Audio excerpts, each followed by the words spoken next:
বিসমিল্লাহির রহমানির রহিম। এবার আমরা নতুন একটা অঙ্ক শিখব, সেটা হচ্ছে ক্রেমারের নিয়মের সাহায্যে কিভাবে আমরা সমাধান করব।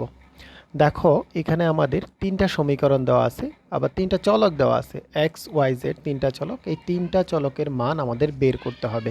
তো তিনটা সমীকরণ দেখো, 4x minus y plus 4z is equal to 12, 2x plus 3y plus 4z is equal to 12, 6x plus 5y plus 12z is equal to 24। তো আমরা ক্রেমারের রুলের মাধ্যমে কিভাবে এক্স এর মান, ওয়াইয়ের মান এবং জেড এর মান বের করি। দেখো, প্রথমে আমরা এই যে তোমরা চলকগুলো দেখতে পাচ্ছ, এই চলকগুলো সহগ মিলে আমি একটা ডিটারমিনেন্ট আগে বের করে ফেলবো। সেটা কি, দেখো এক্স এর সহগ হচ্ছে 2, 4, 2, 6। এ দেখো, তাহলে আমি প্রথম কলামটা 4, 2, 6 দ্বারা সাজালাম।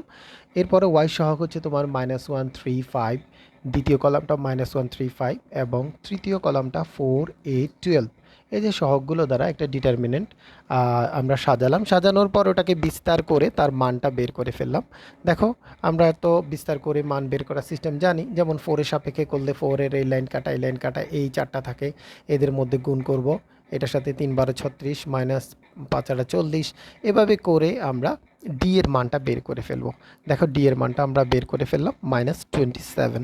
এটা is not is equal two 0। কেন? কারণ আমি যদি এক্স এর ভ্যালু বের করতে যাই, আমার সূত্রটা হচ্ছে x is equal to dx divided by d. দেখো, এই ডিটা হচ্ছে এই ডিটারমিনেন্ট, এটা যদি 0 হয়ে যায় তাহলে আনডিফাইন্ড হয়ে যাবে, আমরা মান বের করতে পারবো না। এবারে দেখো, এক্স এর জন্য আমরা ডিটারমিনেন্টটা বের করতেছি। তাহলে এই যে এক্সের সহগগুলো আর এই জায়গায় বসবে না, তাহলে কি বসবে? যে কনস্ট্যান্ট ভ্যালুগুলো আছে ডান পাশে, এক্সের পরিবর্তে, এক্সের সহগের পরিবর্তে এখানে এই ধ্রুব পদগুলো বসবে, যেমন 12, 12, 24। দেখো, আমরা এখানে লিখে ফেললাম 12, 12, 24।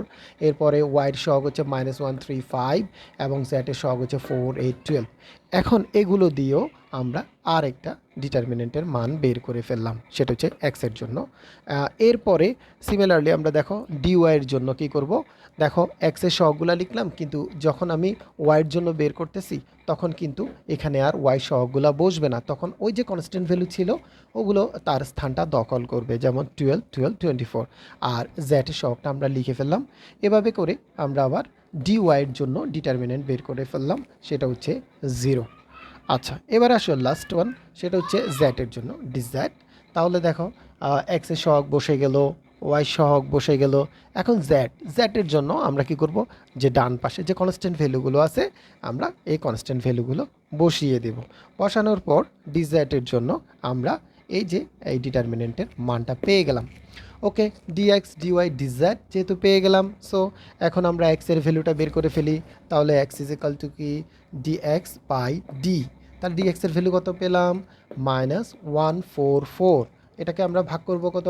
-27 দ্বারা ভাগ করার পর আমরা রেজাল্ট পেলাম 2। ওয়াইয়ের জন্য কি পাচ্ছি? Dy by D.